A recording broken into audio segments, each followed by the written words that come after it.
এই কিছুদিন আগেই মেসির অনুষ্ঠানকে কেন্দ্র করে কোটি কোটি টাকা খরচ করেছে জেএসডব্লিউ।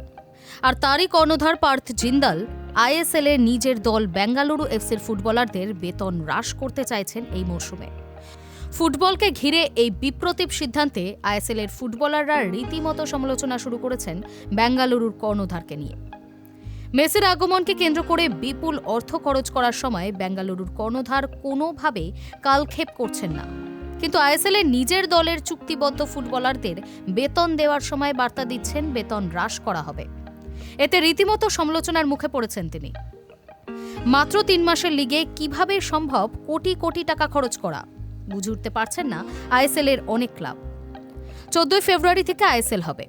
মঙ্গলবার কেন্দ্রীয় ক্রীড়ামন্ত্রী মনসুখ মান্ডভে আইএসএল শুরুর ঘোষণা করার পর থেকেই গত 2 দিন ধরে ক্লাবগুলি নিশ্চুপ হয়ে রয়েছে।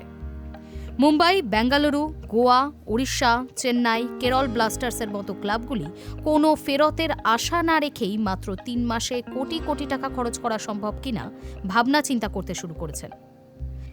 পকেটের টাকা দিয়ে খেলা সম্ভব নয়, এরকম ভাবনা চিন্তা হলেও খোদ কেন্দ্রীয় ক্রীড়ামন্ত্রী মনসুখ মান্ডভের সামনে খেলতে অস্বীকার করার সাহস কোন ক্লাবের রয়েছে? তার উপর এই মরশুমে যে ক্লাব খেলবে না সেই ক্লাবকে আই লিগে নামিয়ে এতদিন ধরে কোটি কোটি টাকা খরচ করার পর না খেলে নেমে যেতে চাইছে না কোনো ক্লাবে। ফলে মারাত্মক আর্থিক ক্ষতির সম্মুখীন হয়েও হয়তো খেলতে বাধ্য ক্লাবগুলি। কিন্তু আইএসএল হবে। ক্রীড়ামন্ত্রীর ঘোষণা হয়ে যাওয়ার পরেও লিগের ফরম্যাট ঠিক করতে গত 2 দিন ধরে ক্লাবের জোটের কোনো আলোচনাই হয়নি।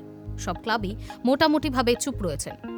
এর মধ্যে বেঙ্গালুরু এফসি কর্ণধার পার্থ জিন্দাল রীতিমতো বিবৃতি দিয়েছেন, পরিস্থিতির সঙ্গে মোকাবিলা করার জন্য তার দলের ফুটবলারদের বেতন হ্রাস করা হবে। পার্থ জিন্দালের বক্তব্যে ফুটবলাররা রীতিমতো হতাশ হয়ে পড়েছেন, কারণ ফুটবলাররা জেনেছেন কিছুদিন আগে মেসির ইভেন্টে কোটি কোটি টাকা খরচ করেছে পার্থ জিন্দালের সংস্থা জেএসডব্লিউ। স্বাভাবিকভাবেই প্রশ্ন উঠছে, মেসির ইভেন্টে খরচ করা সম্ভব হয়েছে, কিন্তু ঘরের ছেলেদের সময় বেতন কাটার প্রস্তাব আসছে।